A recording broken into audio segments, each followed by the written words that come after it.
O Trilhas da Democracia de hoje recebe o ex-preso político durante 4 anos, fundador e diretor do Núcleo de Preservação da Memória Política de São Paulo e, desde a segunda-feira, dia 17 de abril, cidadão paulistano, Maurice Politi. O tema do nosso diálogo de hoje é o direito ao não esquecimento das perseguições da ditadura de 1964. Seja muito bem-vindo, Maurice, é um prazer recebê-lo no Trilhas da Democracia. Muito obrigado, Marco. É um prazer estar aqui com você. Acompanho o seu programa. Realmente é um programa muito importante e muito instrutivo. E realmente agradeço o fato de ter me convidado no dia de hoje. Maurice, como eu disse, na segunda-feira passada, dia 17 de abril, você recebeu o título na Câmara dos Vereadores da cidade de São Paulo, o título de cidadão paulistano.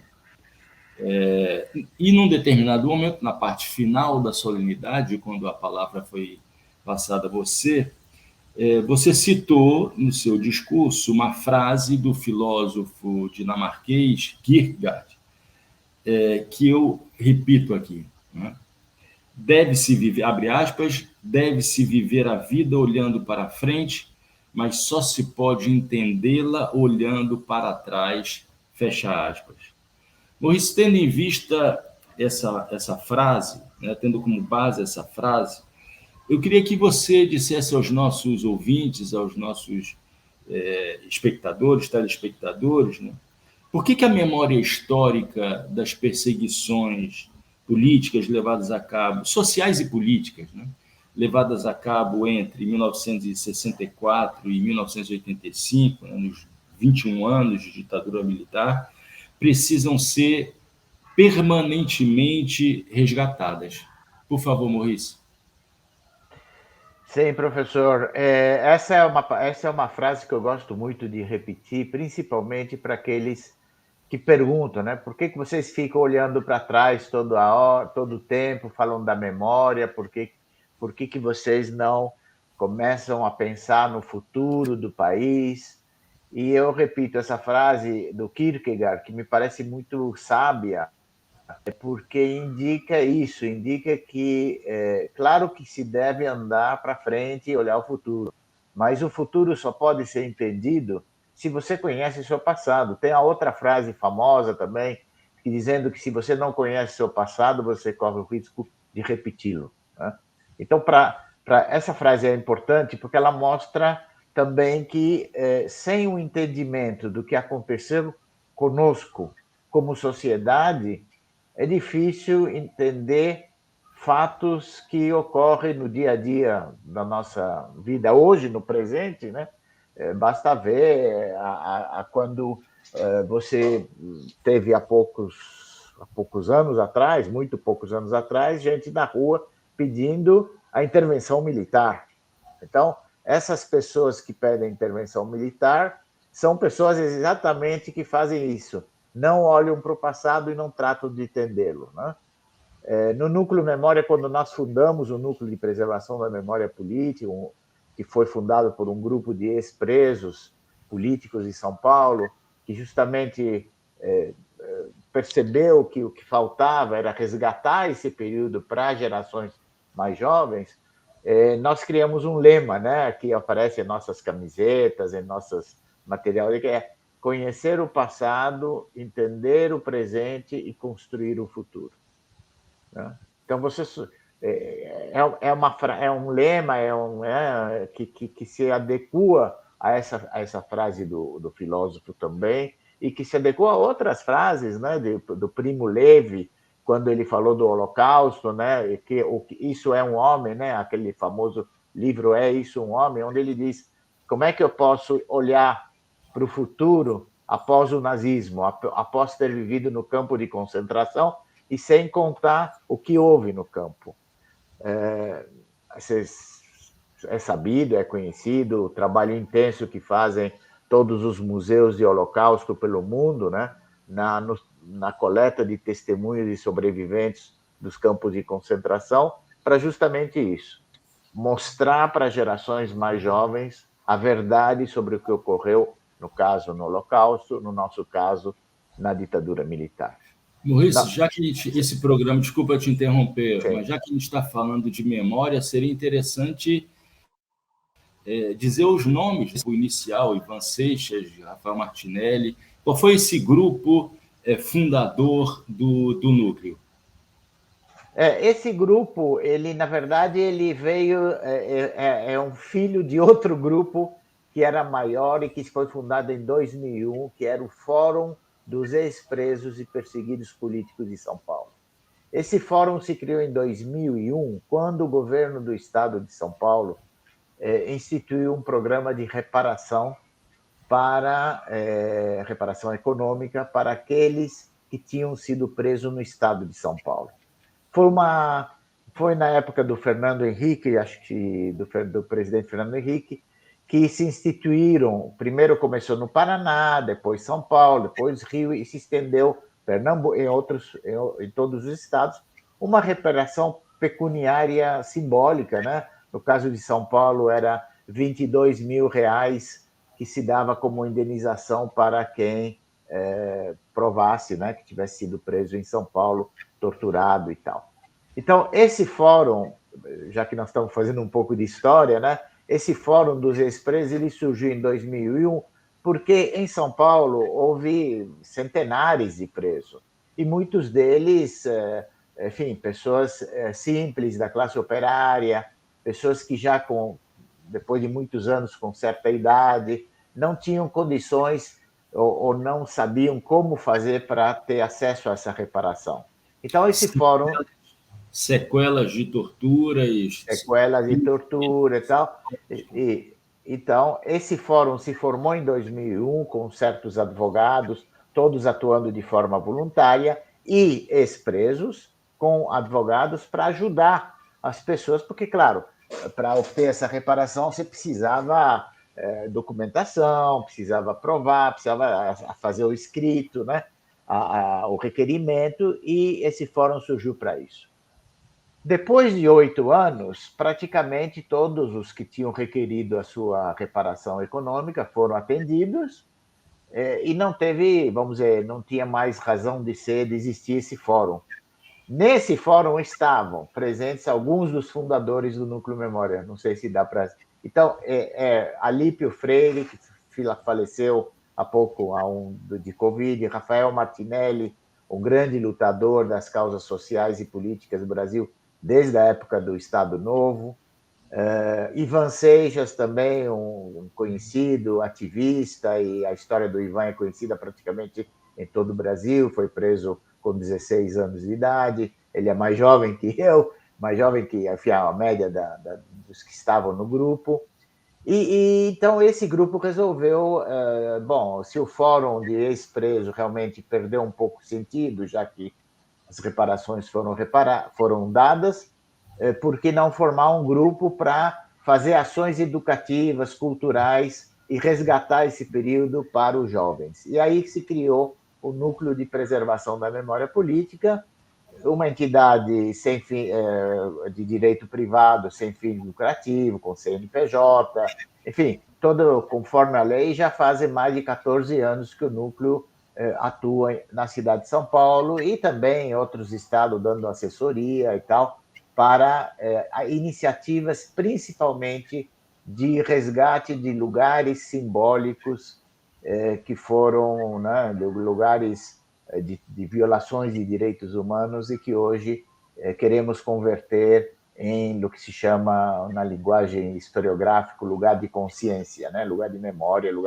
Então, temos uma vasta experiência em São Paulo, você sabe, o Memorial da Resistência, nós fomos artífices, assessores do grupo técnico que montou esse museu em 2008, o Núcleo Memória foi um dos, vamos dizer, constituir, porque quando se constitui um museu, é claro, se apela para o conhecimento científico de museólogos, historiadores, enfim, gente que sabe de museu. Nós não sabemos nada de museu, mas nós sabíamos o que tinha acontecido naquele lugar. Então, o pessoal do museu precisava da assessoria para entender o que tinha acontecido.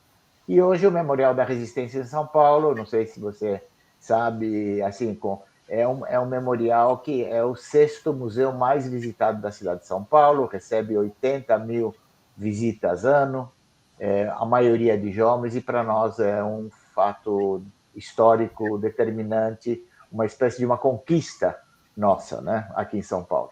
Maurício, uma vez por mês existe, é uma vez por mês o sábado de resistência? Sábados Resistentes. Esse foi um programa, curioso, porque, claro, já estamos falando também de experiências que podem servir para outros lugares, né? Foi curioso porque nós, do Núcleo Memória, ajudamos, naturalmente, aí, como eu te falei, a equipe técnica que fez o museu, né?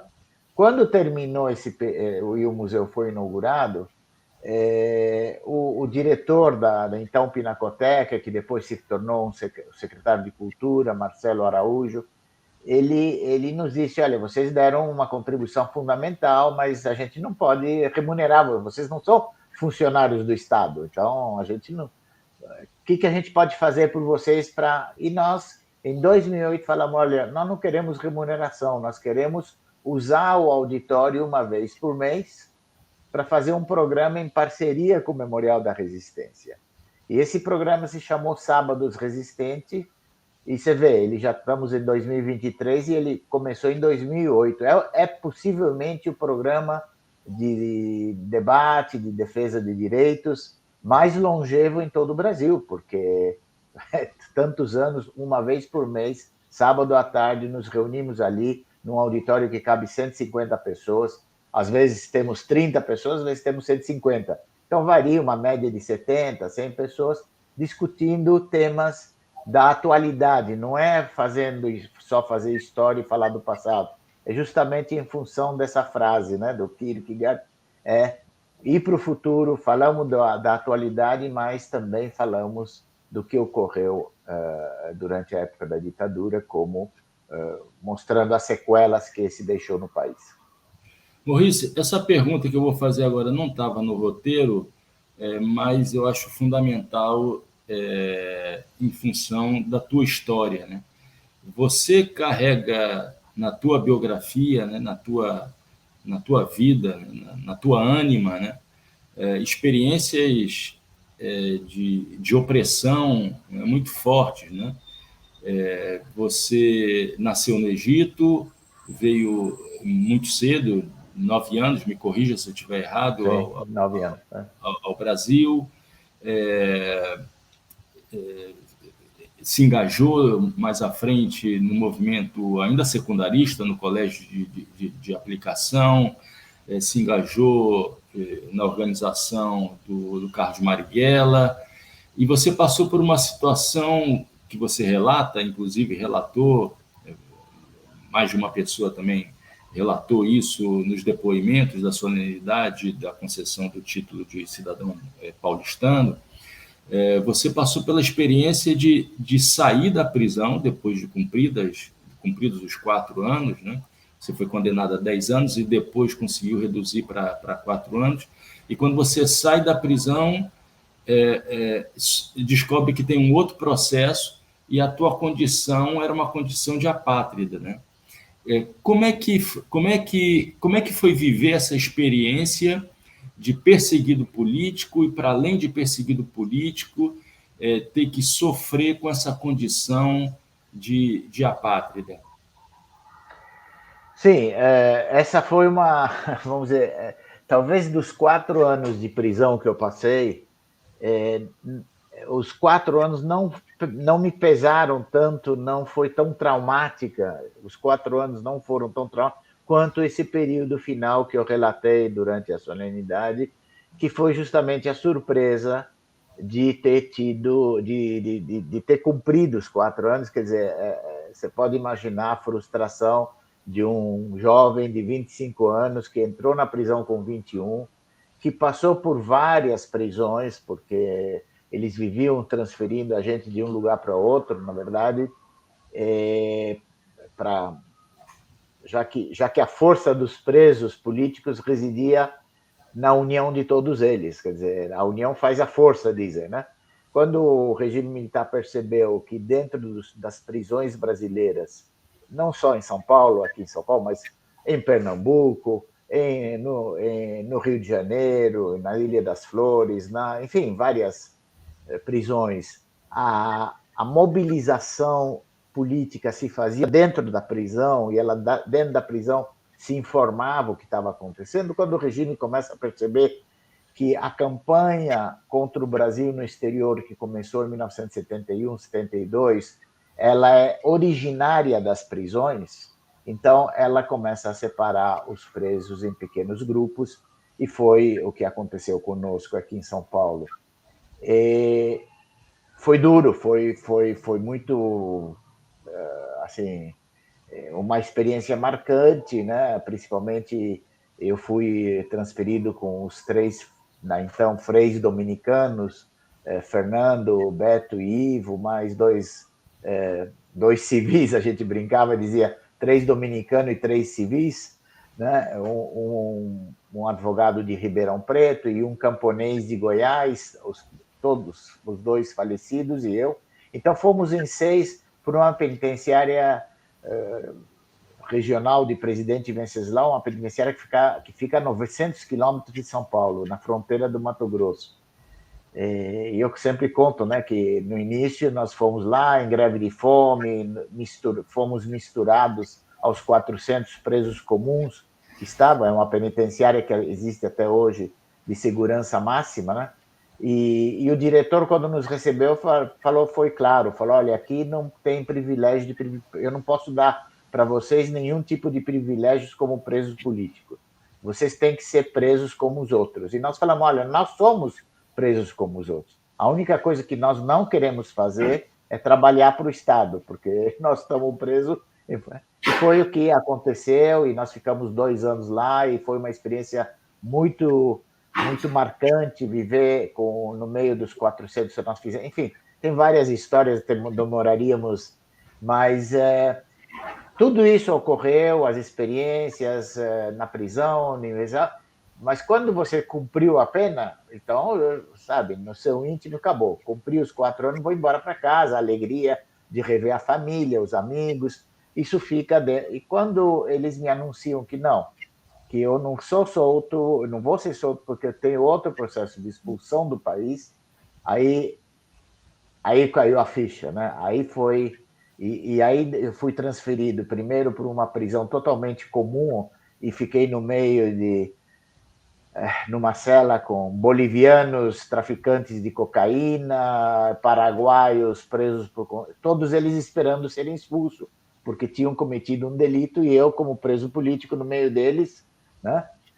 Foi traumático, e felizmente meu advogado conseguiu convencer que eu era preso político e fui transferido para o presídio do Hipódromo, outro presídio em São Paulo, onde se concentrou uma parte de presos políticos, e lá eu aguardei por 3 meses até que se resolvesse, fiquei 3 meses adicionais preso, né? E no fim eles não conseguiram me expulsar de imediato, e demorou 1 ano a minha expulsão.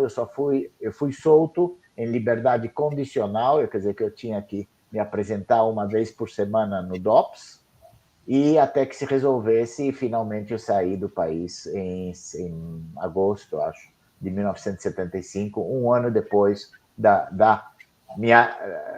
do cumprimento da minha pena de 4 anos, né? Então foi realmente um golpe, uma experiência forte, né? Considerado estrangeiro, considerado ser banido, né? Fui levado para a Itália com 2 policiais federais sentados do meu lado. Cheguei na Itália, fui solto, e aí eles voltaram. Maurice, a gente já fez um tratamento da história, mas eu gostaria de aprofundar ainda mais essa discussão histórica, né? Te pedindo para dar continuidade a essa história, mas não apenas no âmbito pessoal, claro, mas relativo à experiência, né, de organização, né, em nome do direito, à memória, à justiça, à verdade, à reparação, daqueles que sofreram perseguições durante a ditadura de 64. Eu te pediria, então, para fazer uma análise, se possível, por favor, fique à vontade, você que tem que fazer os cortes, estabelecer os recortes cronológicos, né? Mas o período imediatamente posterior à redemocratização, à reliberalização do país, o pós-1985, o pós-1988,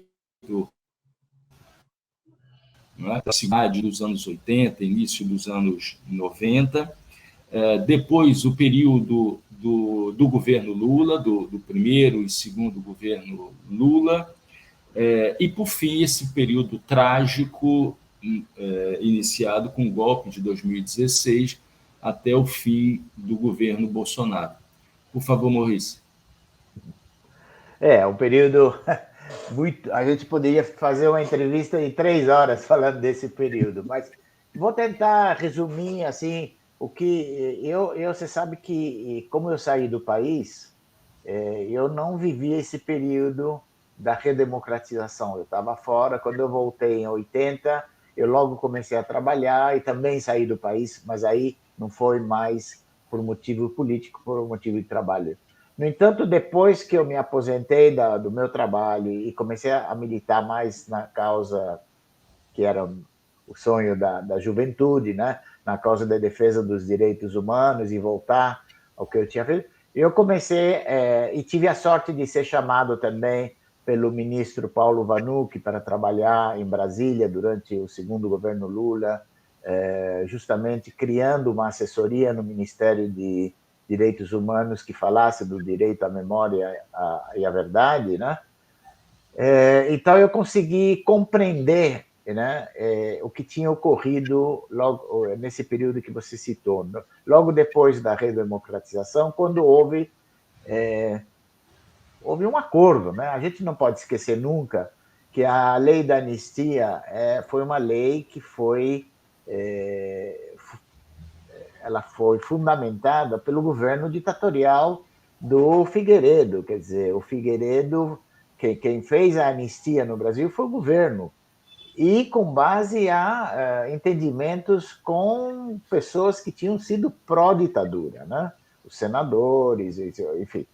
E a gente também não pode esquecer que a votação da lei de anistia se deu no Congresso em 1979, e ela ganhou por uma margem de 15 votos, se não me engano, de 5 ou 10 votos. Quer dizer, houve 245 pessoas que votaram a favor, congressistas que votaram a favor da lei, e 235 que votaram contra a lei. Não sei se os números são esses exatos, mas é mais ou menos essa... O que a gente sempre fala, era porque 235 eram contra a lei de anistia? A maioria não era contra a lei de anistia, a maioria era contra essa lei de anistia que foi aprovada. E que queria a lei de anistia que os familiares dos presos, dos mortos e dos desaparecidos sempre pregoavam desde 75. Desde o momento em que a dona Terezinha Zerbini, que foi a primeira pessoa no Brasil que falou de anistia, e ela ela já faleceu, ela era esposa do general Zerbini, que foi preso por ser contra o regime militar, e ela se moveu, criou o Comitê Feminino pela Anistia. As pessoas às vezes esquecem que esse foi a origem. Em 75, em plena ditadura, era a época do Geisel. Ela cria, e ela tem um filme no YouTube, né, até hoje, onde ela diz: no começo nós falávamos de anistia e o povo brasileiro não sabia o que era essa palavra, e as pessoas pensavam que a gente falava em anestesia. Ela fala isso num documentário. Ela diz: a gente falava em anistia, eles falavam em anestesia, não sabia o que era a palavra. Mas a anistia, ela diz, é como quando você tem uma barreira contendo uma água, né? Uma represa, você põe o dedo na represa e a água começa a correr. Achei sempre essa imagem muito bonita, porque mostra a mobilização social que foi feita desde 75 por essa senhora e por mulheres, né? Tanto que o comitê se chamou Comitê Feminino pela Anistia, Foram as mulheres que começaram com esse movimento.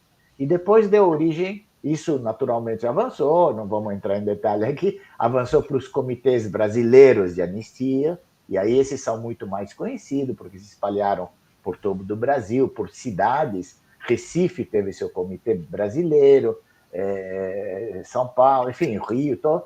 E aí os comitês brasileiros é formado por homens, mulheres, advogados, estudantes, líderes sindicais, políticos, e aí começou a onda pela anistia.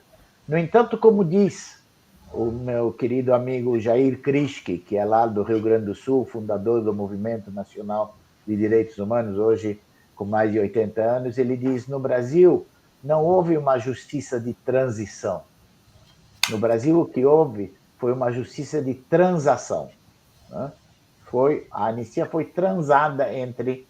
Por isso que, então, como você bem falou, depois da redemocratização e depois da Assembleia Constituinte, e todo o debate, a gente não vai entrar nisso, mas todo o debate durante a Constituinte foi pelo apaziguamento e pelo esquecimento e por varrer debaixo do tapete as feridas da época da ditadura. Foi um entendimento, o Figueiredo aprova, o Congresso aprova a lei proposta pelo Figueiredo, onde, você sabe, como a lei diz claramente no seu artigo 2º, 3º, serão anistiados todos aqueles que cometeram crimes entre os anos tal e tal, e aí tem uma vírgula e diz: e os crimes conexos a estes.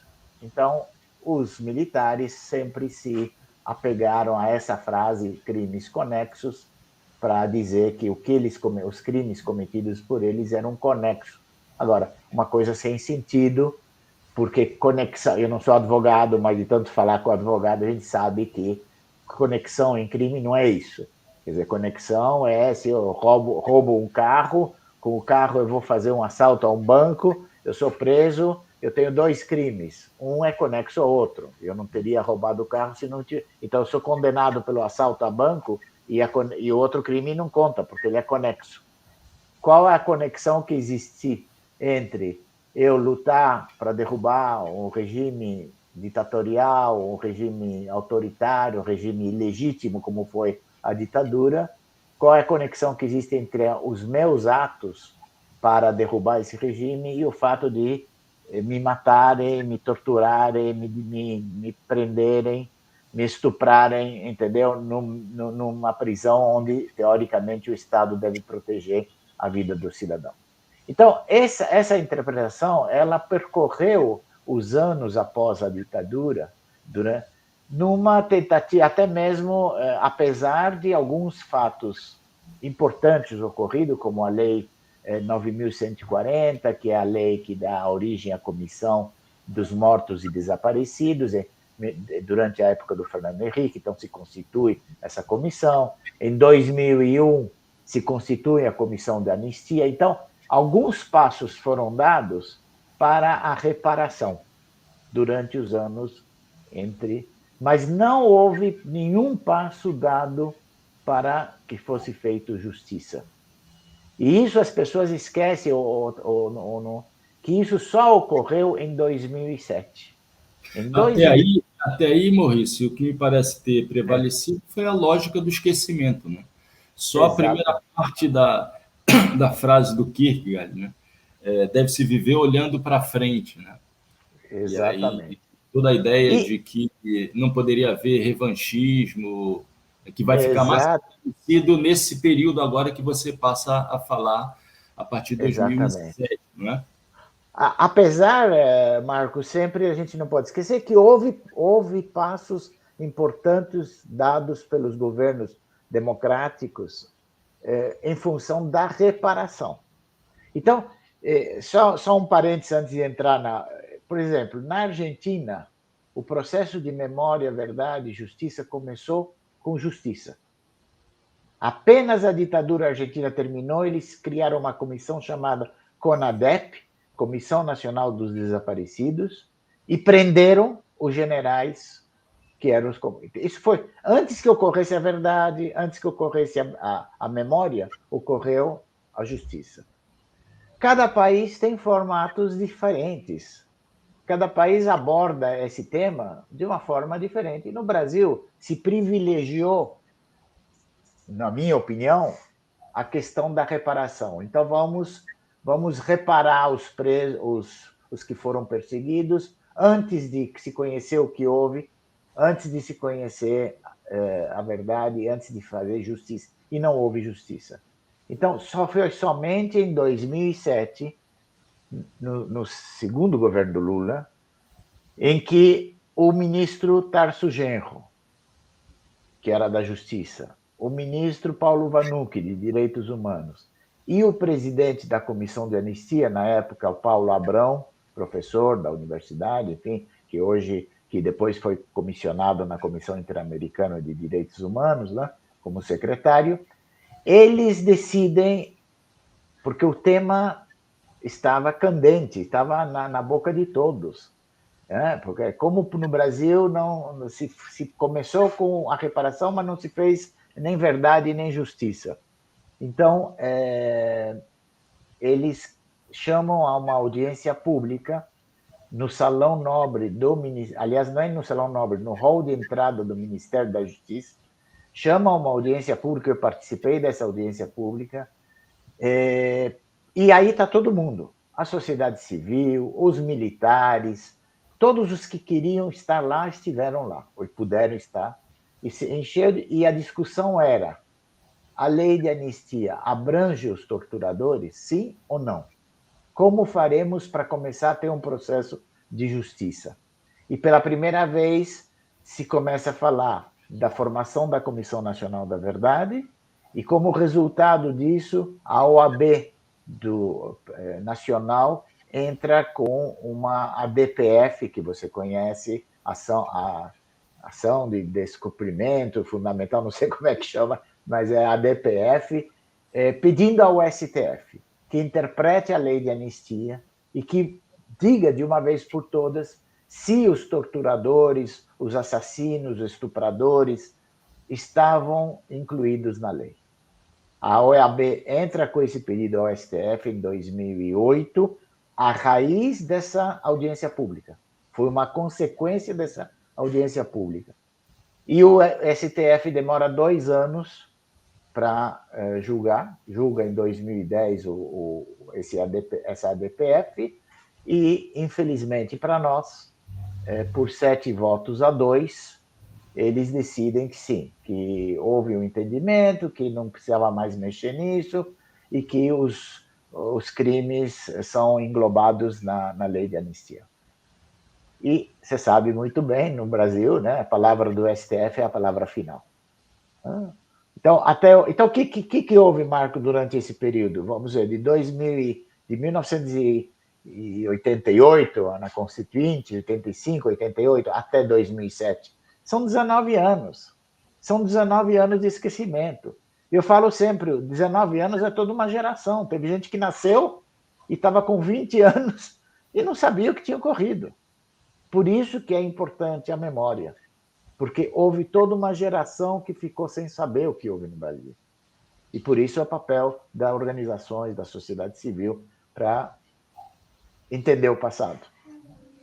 E como essa merda toda foi empurrada, né, usando a expressão aqui de Marx, mas também de Freud, né, ela volta com força, né, e voltou com força nessa conjuntura do segundo governo Dilma, né, que vai acabar desaguando no golpe de 2016, na eleição do presidente fascista em 2018 e nos 4 anos de governo.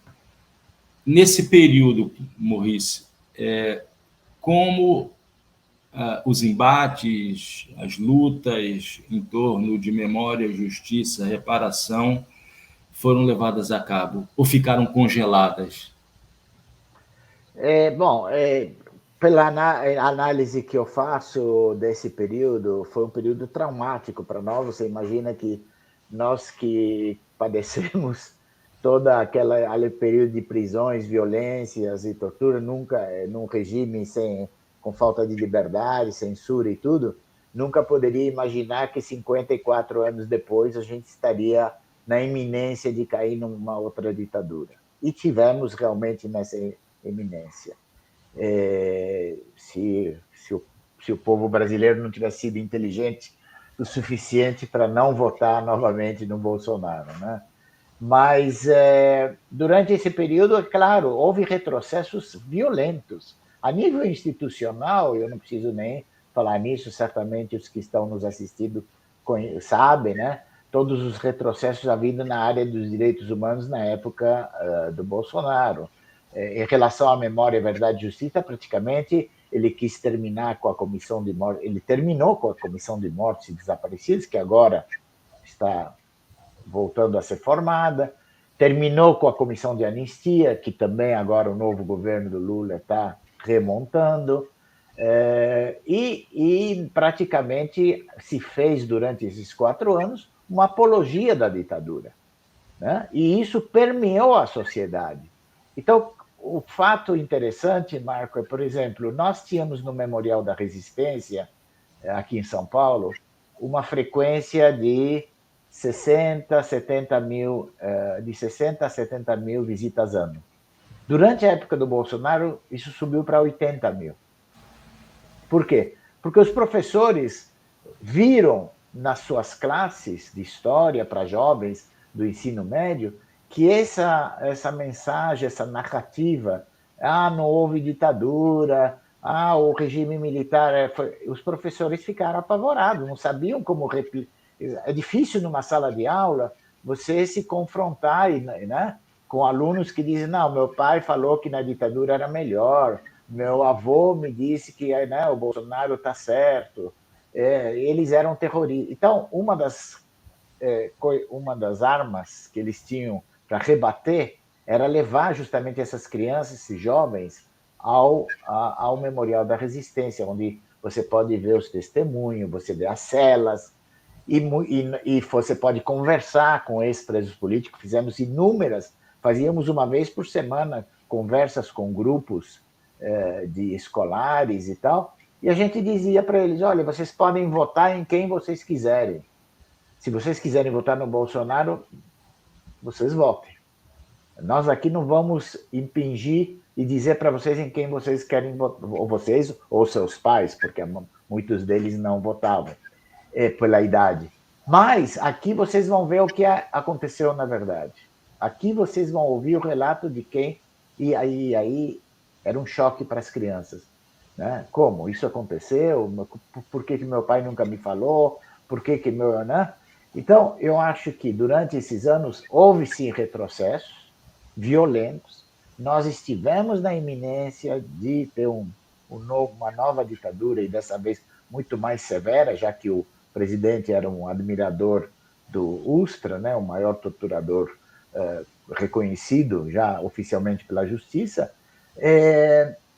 Então, tivemos retrocessos importantes, mas também tivemos casos de entidades da sociedade, não só em São Paulo. Eu cito o exemplo do Paraná, por exemplo, onde no governo Bolsonaro o Tribunal de Justiça decidiu, com o grupo da sociedade civil que lutava por memória, verdade e justiça, que uma sala do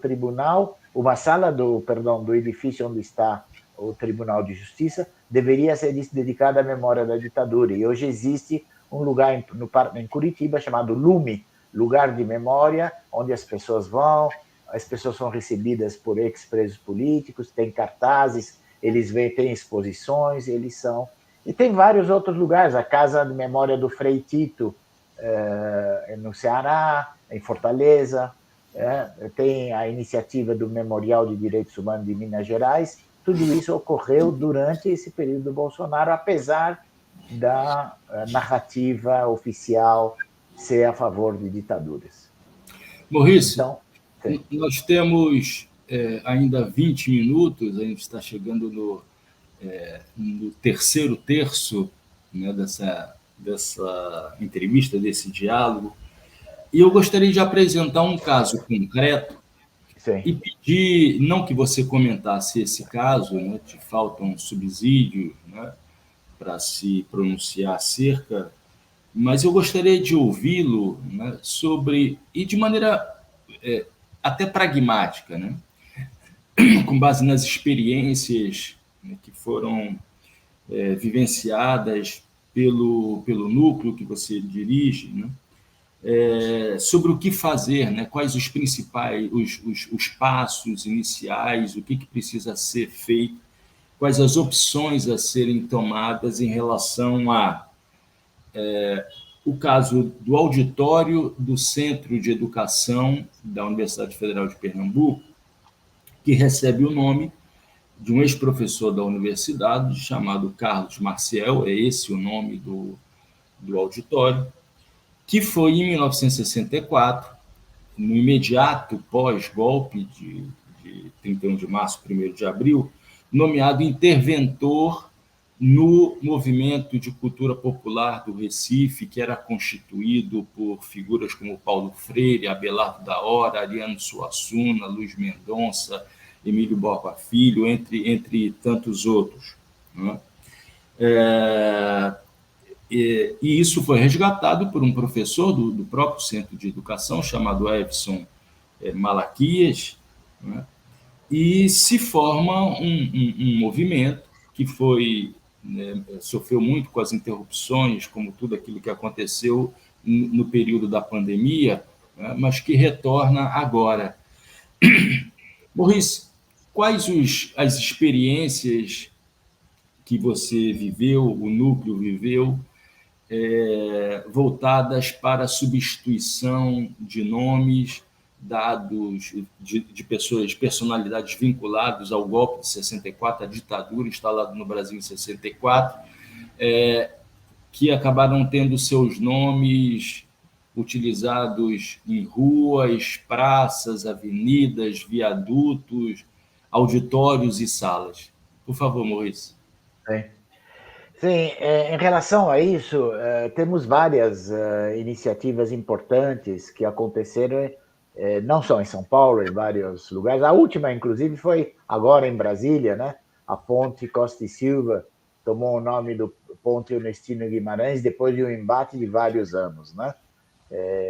Então, essa questão dos nomes é uma questão que nós sempre vimos como uma das tarefas principais das entidades e dos movimentos que são, né, que lutam por memória, verdade e justiça. E a nosso desejo, né, é sempre que tenhamos nas cidades do Brasil o que se tem na Europa, né? Nomes de rua de lutadores, placas de rua onde diz aqui morou fulano, aqui foi preso fulano, aqui foi assassinado pela repressão, como tem em Paris, como tem em Berlim, como tem em Buenos Aires. Eu vivi 7 anos na cidade de Buenos Aires, e na cidade de Buenos Aires você anda na rua e de vez em quando você vê no chão uma placa, né, de cobre dizendo aqui nesse lugar houve essa operação da militar contra o grupo. Tal. Bom, então os nomes são parte vamos dizer, do que fazer urbano nas cidades, da conformação urbana da cidade. Em São Paulo tivemos uma experiência muito interessante que nós chamamos Ruas da Vergonha. Né? Então, aí tivemos no ano de 2014, acho que foi quando foi os 50 anos do golpe de Estado. Em 2014, nós fizemos um movimento chamado Ruas da Vergonha e identificamos algumas ruas que estavam, a Rua Sérgio Paranhos Fleury, a Rua Henning Boyle, enfim, várias ruas e várias praças. E, na época, nós tínhamos como prefeito o Fernando Haddad, né? Então, né? Fomos a ele e dissemos que íamos lançar esse movimento com um abaixo-assinado e com uma cobertura midiática que tivemos a sorte de encontrar uma agência de publicidade muito famosa, muito grande, mas que você sabe que é um detalhe, mas a agência de publicidade vive claro, de remuneração dos seus anunciantes, dos seus clientes, mas vive também de prêmios. Na publicidade é muito importante quais os prêmios que você recebe, te dá mais cartaz, né? Então, essa agência de publicidade era uma agência que tinha clientes importantíssimos, muito rica a agência, mas que não tinha nenhum prêmio no que fazer social, entendeu? Não tinha nenhum prêmio de atividades políticas e sociais no meio onde vivia. Então, eles gostaram da ideia e nos ajudaram a montar uma campanha que chamaram Rua da Vergonha, que foi filmada, ganhou o primeiro prêmio, foi isso que eles queriam, no Festival de Cinema Ibero-Americano de Propaganda. E com isso, o que eles fizeram? Nós e eles, né? Eles nos ajudaram e filmaram tudo isso. No dia 31 de março de 2014, nós pegamos umas placas, fizemos umas placas com o nome Adolf Hitler, Jorge Videla, Pinochet, assim, ditadores, e fomos, e no mesmo lugar onde estava a placa Sérgio Fleury, pusemos a placa em cima dela, Pinochet. E aí entrevistamos as pessoas, eles entrevistaram, né, junto conosco, na rua, e perguntamos, o que você acha de morar na rua Pinochet? Você sabe quem foi o Pinochet? Não, mas eu não moro na rua Pinochet, eu moro na rua Fleury. Mas você sabe que Fleury e o Pinochet são iguais porque fizeram isso? Então foi um choque de realidade para as pessoas. E ao mesmo tempo lançamos um abaixo-assinado pela transformação, pela mudança do nome, e esse abaixo-assinado teve mais de 4.000 assinaturas. A ideia era entregar isso à prefeitura, para que a prefeitura, com esse abaixo-assinado, tivesse o respaldo social. Tentaram fazer isso. Infelizmente, conseguiram mudar o nome de praças e viadutos. Então, nós tínhamos um viaduto chamado Milton Tavares, que foi um general e tal, mudou o nome para Terezinha Zerbini, né, que é justamente o chamado Minhocão em São Paulo, que é esse elevado Costa e Silva, mudou o nome, hoje é o elevado João Goulart. Né? Agora, é muito difícil mudar o nome de uma rua. É fácil mudar o nome de um auditório, de uma praça, de uma ponte. Por quê? Porque não tem moradores. O que nós descobrimos é que você mudar o nome da sua rua envolve trâmites burocráticos muito grandes para quem mora lá, porque você tem o seu contrato, você comprou a casa na rua Fleury, se você mudou o nome da rua, você tem que mudar o seu contrato. Quando você for vender a sua casa, não pode aparecer mais Fleury, tem que aparecer outro nome. Então, exige a mudança no cartório, isso exige recurso, tem que pagar para isso. Então, na época, com o Fernando Haddad, a gente tinha tentado fazer passar uma lei que isentasse de emolumentos, de pagos, essas trocas. Infelizmente, o Haddad foi embora, né? Terminou o mandato, não conseguiu. O que ele conseguiu fazer foi mudar o nome justamente desses pontes, do elevado Costa e Silva e do viaduto, mas não conseguiu convencer a Câmara a fazer uma lei que pudesse permitisse o não pagamento de taxas e emolumentos para mudar o nome de todo. É uma rua, sabe? É uma rua grande, tem vários moradores, então se torna mais difícil. Então, a mudança de nome de rua é difícil. Mais fácil é mudar uma praça que não tem moradores. Então, é uma decisão da prefeitura. Se bem, mais fácil Maurice, mudar sim. se bem, Maurice, que uma das ruas mais famosas de Ipanema, né, que era a Rua Montenegro, se transformou em Rua Vinícius de Moraes, né? Exato, E não houve nenhum grande movimento de Não, contestação dos moradores em relação a essa mudança, né? Então há um você tem elemento razão. político, político forte E, aí. e houve uma rua aqui em São Paulo que era, eu não me lembro mais o nome de quem estava, mas tinha um convento uma espécie de uma escola de freiras e tal, era a única, era uma rua pequena, e eles concordaram em mudar o nome da rua, só que nós queríamos que mudasse o nome da rua para Frei Tito de Alencar, porque era religioso, e as freiras não quiseram mudar para esse nome, mas mudaram para o nome de uma freira, enfim, de uma pessoa que já tinha morrido. Então mudou o nome, mas não o nome que nós queríamos. O que eu acho com tudo isso, na verdade, é justamente a luta permanente, né? A Erundina, quando esteve na prefeitura em São Paulo, ela disse que ela percebeu que seria difícil mudar o nome da rua para outro, mas ela preferiu ir por outro caminho. Ela começou a dar nomes, ruas novas, bairros novos que se formam em todo o país, né? Então ela resolveu dar o nome de militantes mortos pela ditadura a essas ruas. Então nós temos, claro, não é no centro de São Paulo, porque, né, é na periferia, nos lugares mais longes, mais novos da cidade, onde você encontra a Rua Carlos Marighella, a Rua Joaquim Ferreira, a Rua Eduardo Leite. Isso sim conseguimos, mas são ruas, claro, não são conhecidas, porque ficam longe da cidade, né? Mas a gente continua nessa luta. Agora temos vários vereadores novos em São Paulo que se elegeram nessa eleição, jovens, que prometeram que iam tentar reviver esse projeto de lei para mudar o nome, para isentar de taxas e tal. Vamos ver, né? É uma luta permanente. Maurice, como é que você responderia aquelas que afirmam, né, que essa não é uma questão importante, não seria uma questão importante no momento histórico em que nós vivemos, né? De que existem causas mais importantes, motivações de luta, objetivos mais importantes do que a troca do nome de um auditório, de uma rua. Como é que você responderia a essas pessoas?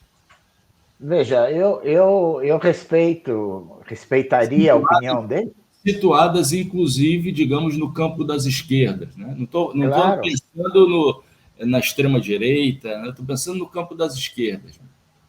claro, existe, a gente está cansado de ouvir isso, né? Existe a luta dos povos indígenas, a luta, né, por reabilitar Paulo Freire, para não, né, para dizer um nome que você acaba de citar, que são importantes, a luta contra a homofobia. A gente respeita, quer dizer, a gente acha que também que eles têm razão em querer afirmar que essas são lutas importantes, mas a troca de nomes ela continua sendo vital para o não esquecimento. Você não pode homenagear uma pessoa que foi interventor de uma universidade. Você não pode homenagear porque um interventor da universidade, um militar general que esteve por trás do atentado do Rio Centro em 1981, que quis matar centenas de pessoas através de uma bomba num show. Como é que você vai homenagear a pessoa que cometeu um ato desse? Ou queria. É a mesma coisa que homenagear um diretor, um chefe de um campo de concentração na Alemanha, né? Um homem responsável por experimentos genéticos na Alemanha, mutilações, mortes, né? Então, as outras lutas são importantes, claro, são talvez mais coerentes com o momento que estamos vivendo. Eu até posso achar que sim, são lutas importantes e a gente deve dar toda atenção a essas lutas. Mas não podemos, a nossa história não pode ter personagens que atentaram contra os direitos humanos, porque os direitos humanos são direitos fundamentais da pessoa humana. Quer dizer, você homenagear alguém que atentou contra esses direitos é voltar a glorificar a barbárie, né? E o que nós queremos mostrar é que a barbárie nunca vence. Quem vence é a humanidade. E a história nos mostra que nos períodos piores, né, mataram 6 milhões de judeus e de comunistas e de ciganos e de homossexuais. No entanto, hoje, né, passou, esse período passou. Então, os mais jovens, aqueles que dizem, não, tem lutas, e geralmente são mais jovens, de esquerda, né? Tem luta. E os mais jovens, eles pensam que, né, você é historiador, você, na história, 50 anos não é nada, 50 anos é ontem. Né? Agora, vai explicar isso para um jovem de 15, 16, 18 anos, quando ele diz, foi lá atrás. Eu tenho uma amiga professora da USP que diz que ela entra na universidade, no primeiro ano da universidade, ela fala da Revolução Francesa e da ditadura brasileira, e para os alunos dela é tudo coisa do passado, aconteceu na mesma época. A Revolução Francesa e a ditadura militar é igual. E ela diz, eu luto para que isso, para mostrar para eles que, sabe, a história não é uma novela da Globo, que tem começo, meio e fim, e terminou, começa outra novela, não. A história é altos e baixos, é momentos de ascensão, momentos de descenso, momentos de ditadura, e a gente tem que conhecer esses períodos. Você, melhor que eu, sabe isso. O Né? problema, Maurice, o problema é que quando o passado não é analisado, não é resgatado de maneira crítica, ele insiste em não passar. Né? E, Exatamente. e nós vivemos nos últimos anos uma série de exemplos muito claros, muito evidentes de um passado que insiste em não passar no nosso país. Né? Inclusive, a crise militar que se instalou ontem, esse programa está sendo gravado na quinta-feira, né, dia 20 de abril, a crise militar que se instalou com as imagens que foram divulgadas pela CNN, mais uma vez mostra do general G. Dias, né, no 8 de janeiro, né, mostram como a extrema-direita se encontra mobilizada, né, e o risco de um golpe ele não ficou passou. Não passou. Né? E para nós afastarmos esse risco de golpe, para além de muita resistência e de muita luta, é mais do que necessário, principalmente para as novas gerações, fazer esse resgate histórico, indicar personalidades que foram coniventes com a ditadura, com o nome daquele que nomeia, né, dá nome ao auditório do Centro de Educação, Exato. o UFPR. Exato. Maurice, nós estamos chegando ao final. Eu gostaria de deixar os microfones do Trilhas da Democracia abertos a você para uma despedida. Uma despedida momentânea, né? Nós ainda teremos outros momentos de diálogo, né, no decorrer desse ano. Por favor, Maurice. Sim, só queria te agradecer o fato de me convidar para esse papo, né, a Trilha da Democracia. Eu acho que programas como esse, né, que mostram para a população, para a sociedade, a importância de lutarmos pela democracia, porque, como você me falou, o golpe não passou, o golpe está sempre à espreita de um momento de fraqueza dos movimentos sociais, das entidades e do mundo acadêmico, enfim, todos os que lutam, o que pregam por uma democracia, tem que se unir nesse momento. Eu acho que esse momento é um momento delicado, é um momento de ascensão, porque, felizmente, conseguimos colocar um governo popular, né, no mando do país, mas não quer dizer que o perigo se afastou. Então, estamos às ordens. Muito obrigado por me convidar. Desejo um bom dia a todo mundo que está nos assistindo, todos os ouvintes, os internautas. E estou à disposição. O Núcleo Memória sempre vai colaborar naquilo que você precisar, professor. É um prazer estar aqui. Eu tive o prazer de entrevistar o ex-preso político, fundador e diretor do Núcleo de Preservação da Memória Política de São Paulo, e desde o dia 17 de abril, cidadão paulistano, Maurice Politi. E na próxima semana, o tema em discussão é exatamente as Cracolândias do Brasil. E eu me recordo, Maurice, numa das vezes que eu fui a São Paulo, para um passeio, né, cultural, mas que foi, ao mesmo tempo, um passeio político e social, né? Essa ida à Pinacoteca e depois a pé até o Memorial da Resistência, passando pela Cracolândia. Exato. Não existe, por linhas tortas, uma relação de continuidade entre essa nossa discussão de hoje e a discussão da próxima semana sobre se as Cracolândias têm solução e qual é essa solução. Até lá!